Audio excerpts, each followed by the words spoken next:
When it comes to leading passive investment products in Canada, two names quickly come to mind: Dimensional Fund Advisors, or DFA, and Vanguard. Over the past couple of decades, I've had the opportunity to build portfolios using funds from both providers, gaining first-hand experience with their unique approaches. And after spending countless hours analyzing their strategies, performance, and structures, one thing is clear: there's no one-size-fits-all solution. While both DFA and Vanguard are known for their low-cost, passive approach to investing, their philosophies and product structures differ in meaningful ways. And depending on your investment style, goals, and preferences, one may be a better fit than the other. In this video, we'll explore the key differences you should consider when deciding which provider might be right for your portfolio. We'll keep things at a high level, which means less financial jargon and absolutely no factor regressions. Let's begin with how Vanguard and Dimensional differ in their investment philosophies and portfolio construction. Vanguard follows a traditional market capitalization weighted indexing approach. In this strategy, each company's weight in the index is proportional to its market value. For example, if RBC's market cap is approximately $245 billion and the total Canadian stock market's value is $3.44 trillion, RBC would represent roughly 7.1% of the index. This approach naturally biases portfolios towards larger companies. So if you invested $100 in a broad Canadian equity ETF, the majority would go to large cap companies like RBC, Shopify, and TD, while small and mid-cap firms would receive comparatively less.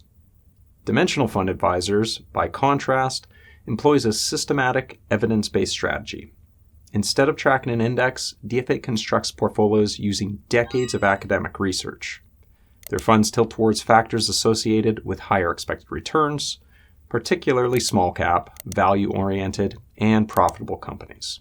This means DFA's core equity funds underweight large growth-oriented firms and overweight smaller, lower-priced companies compared to traditional index funds like those from Vanguard. And DFA's Vector Equity series amplify these tilts even further, placing greater emphasis on smaller companies and value stocks than the core series. Beyond aiming for higher expected returns, Dimensional strategy also has the added benefit of reducing concentration risk. By shifting weight away from the largest companies, DFA's portfolios are less reliant on the performance of a few dominant firms. And while DFA portfolios contain more individual holdings than Vanguard's, the raw number of stocks doesn't tell the full story. In a previous video, I introduced the concept of the effective number of stocks. It's calculated by summing the squared weights of each holding and taking the reciprocal of that sum. The higher the number, the more diversified the portfolio. When we apply this to our custom all-equity portfolios, Dimensional's effective number of stocks is nearly double that of Vanguard's, indicating a less concentrated portfolio. So in short, if you're concerned about the large cap concentration typical of market cap weighted indexing, DFA offers a compelling alternative, one that provides both broader diversification and exposure to sources of higher expected returns.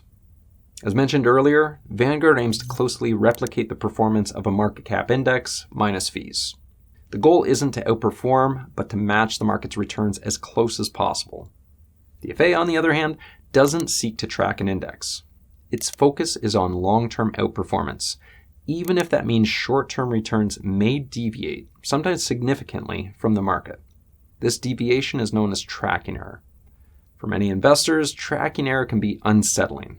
If the Canadian stock market is up 10% in a year, a Vanguard ETF might return something close to that, say 9.95% after fees. DFA, however, could deliver a return that's higher or lower depending on how its factor tilts performed. That might mean a 15% return or just 5%. And we've seen this in practice. Our custom Vanguard all-equity portfolio has shown minimal tracking error year after year. In contrast, our custom DFA all-equity portfolio has experienced wider return swings, both above and below market performance. For investors who track their portfolio frequently and benchmark it against the market, this volatility can be challenging. If that sounds like you, Vanguard's consistency and transparency may be a better fit. But if you're a patient, disciplined investor who trusts in the long-term expected advantages of factor-based investing, and can stay the course even through long periods of underperformance, DFA's approach may be worth considering.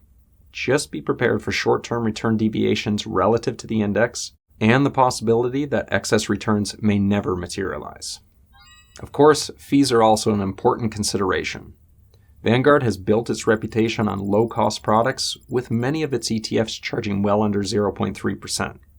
DFA, while traditionally more expensive, has significantly lowered its fees over time.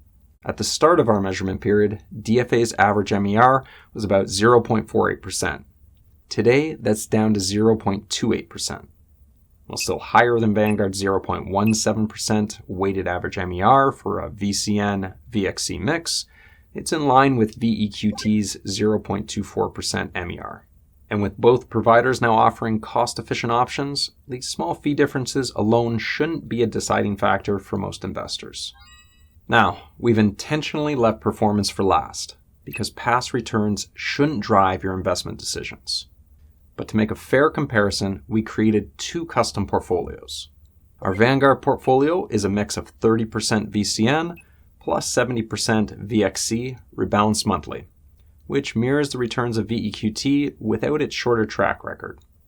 Our DFA portfolio is a blend of DFA core and vector funds across Canadian, US, and international markets, matched to the Vanguard allocations, rebalanced monthly, and excluding currency hedged and real estate funds.